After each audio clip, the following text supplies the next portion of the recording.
Welcome to a Starter and a Chaser podcast with your hosts, Joe Clarke and Jon Passow. You may think I'm a little weird here. Well, I'm pretty sure, I know. I'm pretty sure foxes are dogs with cat software installed. Oh, well, that would explain. Right. Oh, hi. Hey guys, what's going on? Welcome to a very special episode of a Starter and a Chaser podcast. I am Professional Brewer Jon Passow. I am Whiskey Connoisseur Joe Clarke. And for this special episode, we are doing beer, and more beer. We are going to showcase how cellar aging a beer affects its flavor.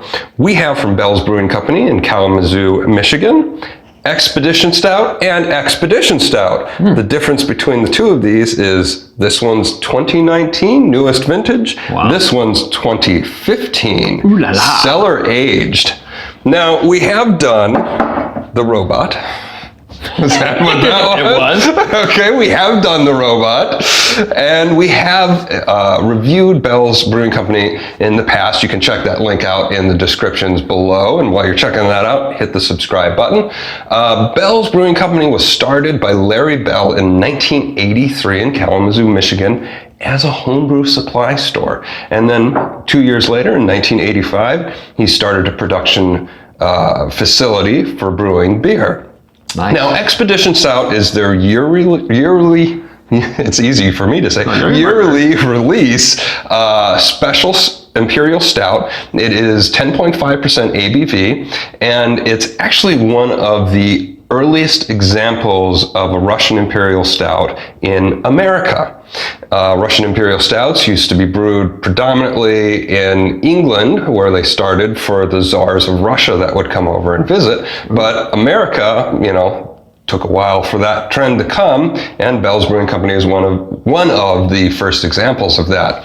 Now, this beer is 77 IBUs, and it is brewed specifically with aging in mind. What do you mean by that? So now, everybody knows about aging wine, right? You take your wine bottle, you set it on its side in a cool, dark place, and you let it sit, and then the flavors change over time. And eventually they'll peak, and then they start really degrading. Okay. Well, beer is the same way. Okay. Now, whiskey, your wheelhouse, when you bottle it and cork it, it's pretty much done aging, right? Right. Now, beer is different. So to properly age So does it beer, age in the bottle still? It does age in the bottle. Just like wine does, right? Just like wine. So to age a beer, you want to put it in cellar temperatures. So that means 55 degrees Fahrenheit to 70 degrees Fahrenheit. Okay. That's the range for optimal aging. Too cold, it doesn't age as fast. What do you think Too is warm, better on it the ages range? too fast. 50 or 70? I go with more on the colder side. 55, 60 degrees is what I enjoy, and luckily in Cleveland, Ohio, we have basements that we can do this in. Now, you set it sitting up. You don't want to set it on its side like wine. So you set it sitting up, and what happens over time is a little bit of oxygen slips underneath the cap and exchanges with the beer. That's called micro-oxidation. And that will develop a lot of aged notes, some notes of sherry, a lot of complexity. And certain beers will actually be bottle conditioned, which means they have yeast in the bottle, and that will continue to age the beer over time and develop a lot of complexities. So they precondition the bottle before the product goes in? Yes. Interesting. And there are certain beers that you want to age and certain beers you don't. So the general lower alcohol beers like your pale ales, your amber ales, you don't want to age because they just won't hold up to time. But specialty lower alcohol beers like your sours, your saisons, farmhouse ales, because of the wild yeast that is in there normally, that will actually change the bottle and change the beer, and you get different flavors. Okay. Higher alcohol beers, hoppy beers withstanding. You don't want to age hoppy beers because the first thing that drops out of beer in time, spices and hops.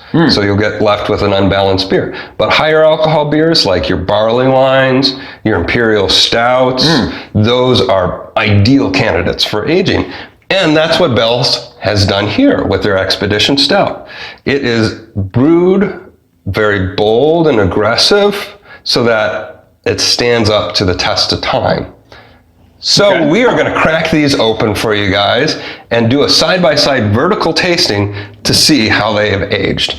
First, I'm going to pour the 2019 version, which, as you can see, is changed a little bit on the label. They've done a little bit of different designs, colors, the bottle cap's a little different. So let's do some for Joe, some for me, and we've got sheets right here in front of us delineating which vintage is which, so that we are not confused in the long run. Which beer are we drinking? Right. We'll know. A little bit for you, a little bit for me, a little more for me. A little bit for the angel share there. For the angel guest share. And now the 2015 Nice. vintage. All right. I like these dark beers. I'm excited. Now, when you age a beer, a lot of times there will be some sediment at the bottom of it, so you just make sure that you pour carefully, so you don't get a lot of that yeasty sludge that might be in the bottom of the bottle hanging out. All right. Okay. There we go. Starting. I would start with the newer one first. And generally, Okay. when you're aging beers, always pick up a couple. Don't just throw something randomly into the cellar. Give it a try first, because if you don't give it a try, then you won't know how it's changed over time. So we're going to start with the fresher batch first. Okay. 2019. Prost. What are you smelling? Hoppy notes. Hoppy notes? Yeah, grassy, citrusy, Okay. being a dark beer.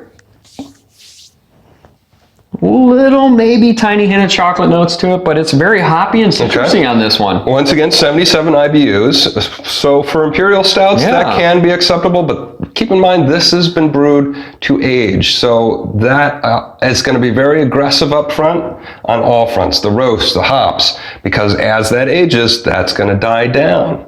Okay. So now try the 2015. What does that smell like?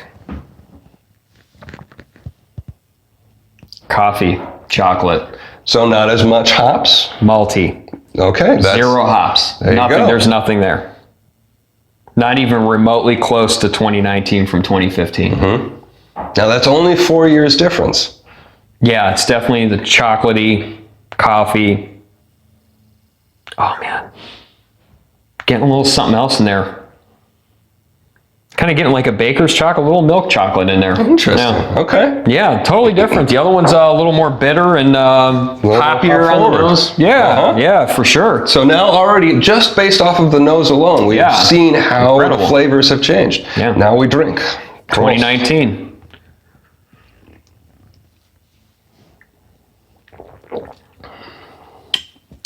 Oof. Aggressive. Delicious. Aggressive roast. Delicious. Aggressive hop bitterness that really complements the roast. Undercurrent of So these chocolate both malts. start out at 10.5% ABV and 77 IBUs. Mm-hmm. Just age is the difference. Yes. Okay. Age is the difference. Okay. All right. You know, there will be some subtle differences batch to batch, but they're going to be It's just subtle. clarifying for you hopefully. guys, so Yeah. we're consistent here. Hoppy, Very. citrusy, Yeah, I do get some citrus hops yeah, in there. little grapefruity, lemony. Yeah, okay. I mean, it's not real super complex. Little earthy. Long aftertaste of that roasted malt, that coffee. Yeah. Very coffee. Yes, it is. It is very heavy on the coffee side. Yeah, the roasts and the hops really Yes. dominate the palate. Yep. But once again, aggressive so that it can stand the test of time. I'm going to take one more sip All right. because I like it. All right, 2015. Let's see how it's aged. All right, before we jump into the 2015, let's take a quick break, kind of rest our palate for a second, and we'll come right back to the 2015. All right, now we're going to try the 2015 and see what it's like. And by the way, if you're enjoying the show, leave a comment, hit subscribe, hit like. We also have a great Patreon Ring the account. bell.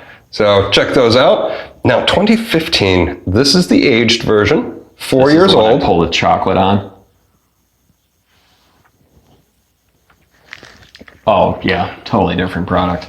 Now, always when you're switching from one liquid to another, or one beer, one whiskey to another, always give 2 sips before you really get your opinions set. Because that second set, really you get the flavors. The first sip is acclimating your palate. No? You don't No, think I so? just did it. Oh. No, I already did it. It is coffee chocolate bomb. Absolutely. The hops went way down. They're still there in the background a little bit. This way down. This is Hershey's chocolate syrup. Nice coffee roast, like malty. Not quite a full-blown like black cup of Joe, cup of you, cup of me, cup of Joe. I say that at work sometimes. I'm gonna go grab a cup of me real quick. But those hops, Joe's right. Those hops really have died out. Yeah. That aggressive roast note has died out. Just kind of smoothed out to a mellow. This one, I think, another 5 years even aged. Oh yeah. It could definitely hold Even up to that. What's weird, it's a smoother, creamier drink, really. It is. Versus the other one. And that's, Don't notice the carbonation as much. I don't know what's up with that. I don't know if you can explain that to me. I almost want to go back. yeah, I'm going to do that too. Yeah. This one, the 2019, is higher carbonation than 2015. That could have just been a batch difference. That could have been a slight failure on the cap.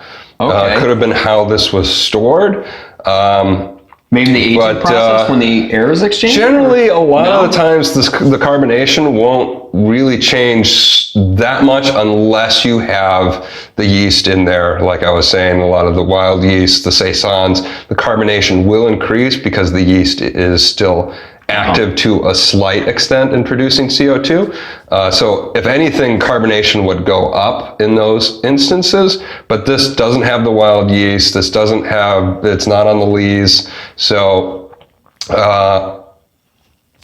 I'm just guessing it's just a difference in the batch. Okay. You know, all right. they just carbonated one slightly less than the other. Okay. Yeah, I just wanted to relay that across to you guys too, because that's what I noticed about it. The 2015 is just a smoother feel on the tongue. Other than that, the 2015 is a heavier feel on the tongue. Easier to drink too. And the heavier feel would be because of the carbonation. Yeah. Higher concentrations of CO2 will lead to a lighter mouthfeel, but less CO2, of course, you get more of that weight. And I got a comment. I still got a head on mine after a couple minutes here. That is really nice. Yeah. Good job, Bells. A little bit left here. Yeah. So now that you've done side by side and have seen how beer ages, are you inclined to start a cellar of your own? Maybe. Maybe. We'll see. Would you have the patience to start a cellar I don't know. of your own? I like drinking my products, so we'll have to. That's to be determined. Yeah. Now I have a question for you. You have these bottle age stuff. Oh yeah, we should put those back up. Bottle age stuff. What about cans? Cans. Now, that's a very good question. The industry for beer really has started to shift towards canning versus bottles. Why? Because it's a lighter product, it's easier and cheaper to transport, plus you have a lot of the people that are adventurous, that are craft beer fanatics. They'll go out, they'll go camping, they'll go on a bike ride, they'll go on a hike, and they want to just throw a couple brews in their backpack. It's easier and safer to carry around cans because it's lighter, and once you're done, you crush it, throw it back into your can, and take it out to the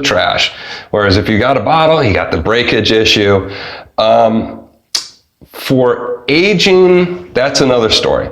Cans are very much a sealed unit. There is no way for micro-oxidation to occur to develop those flavors. Okay. You will get some of that age that will drop out the flavors, like the hops and the roast and the spices for spice beers will continue to drop out like they would in a bottled product.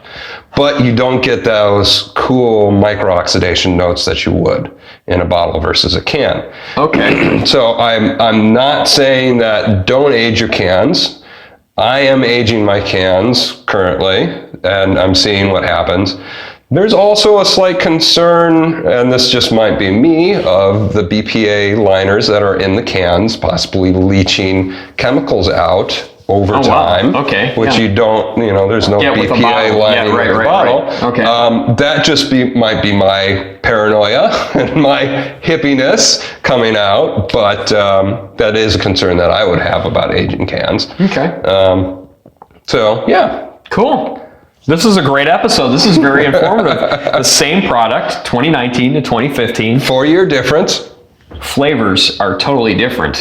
Like you get hints of the 2015 and the 2019. There's like little hints there, but those power through on the 2015 where you get the heavy coffee, chocolate. Oh, it's delicious. And it's more round too. I wouldn't kick either of these out of bed. So, yeah. By the way, if you've got a cellar, tell us about it in the comments below. I want to know what your favorite beer is that you've been aging and how long you've been aging it. Right now, my best friend has a 45-year-old can in his collection. So what do you got in yours? To finalize, what did you think? Thumbs up, thumbs down on Bell's Expedition Stout. Keeping in mind that it's meant to be aged. Thumbs up. Yeah. Two thumbs up? Yeah, 2 thumbs up. I'm going to go 2 thumbs up because it's fantastic. It's really Obviously, cool. Either one, I would not kick out. They're great drinks. It's amazing to see the change from the same product in just 4 years. That's incredible. Nice. Yeah. Blind taste, different products to me. Well, there you go. That is our special episode for a Starter and a Chaser podcast. Hope you enjoyed. Now, Fox is running cat software. That makes sense. I'm not worried about the Foxes anymore. I'm just going to continue what I'm doing here. But yeah, I'm pretty sure they're uploaded with the software. But I'm going to get back to drinking here. Is that like Mac versus PC? Maybe. Yeah. Could be. Yeah.